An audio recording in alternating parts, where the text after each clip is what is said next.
You know, you always think it's a mental thing, a decision you just make. Be calm, choose patience. But it isn't. It's really not. Nobody ever tells you that learning to hold back is a battle fought inside your own body. It's not just a thought, it's a physical, gut-wrenching act of holding back a storm. And it happens, fast, in an instant. Someone says the wrong thing or you get blamed for something you didn't do, and everything inside you just ignites. It wants to move, to respond, right now.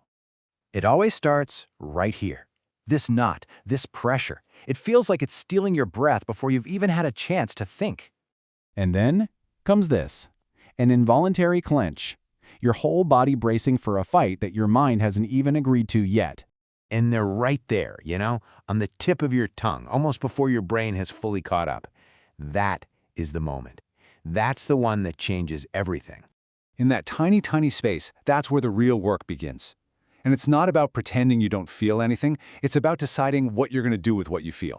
But not without feeling it. That's a totally different thing. The anger shows up, it's real, and it's valid. And I don't pretend it isn't there. It took me a long time to find the space between those two things. The difference between feeling something and becoming it. For years, I just was my reactions. If I was hurt, I acted hurt. If I was angry, I was anger. But now I get it. It's a different kind of honesty.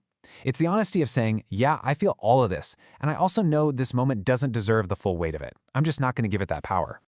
And this part is so much harder. I mean, walking away is one thing. Anyone can leave a room. But what you take with you when you leave, that's what really matters. To leave without the poison, that's a whole other level. To not let the argument keep replaying in your head at 2 in the morning. Hate is heavy. I never understood how heavy until I actually started trying to put it down. But this work of putting down the hate and choosing to be quiet, nobody celebrates it. Most people don't even see it. And that comes with a cost, a real loneliness. Because the people who knew the old me, they just don't understand the new silence. I hear it all the time from friends, from people who think my silence means I've given up or that I've given in. They just see inaction. They read it as all the things it isn't.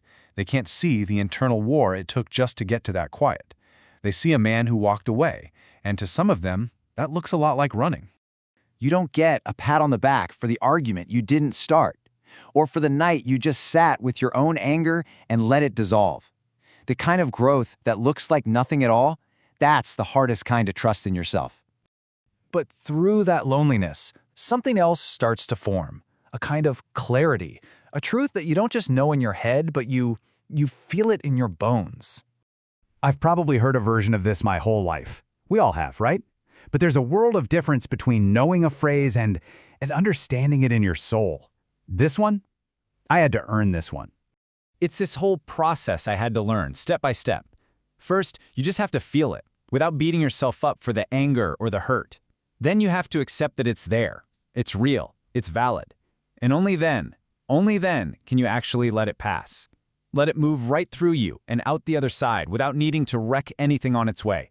I realized that so many of my old reactions, they were performance. I was doing it in the name of being real, of not being a pushover. But the people who really mattered, they already knew who I was. I was performing for everyone else, and they weren't even watching. And that's what it all comes down to, in the end. The arguments, the resentment, the constant need to be right. It's all just weight, and not all of it belongs to me. So I'm learning to put it down. It's a good question to ask yourself, because maybe some kinds of strength aren't built by lifting more.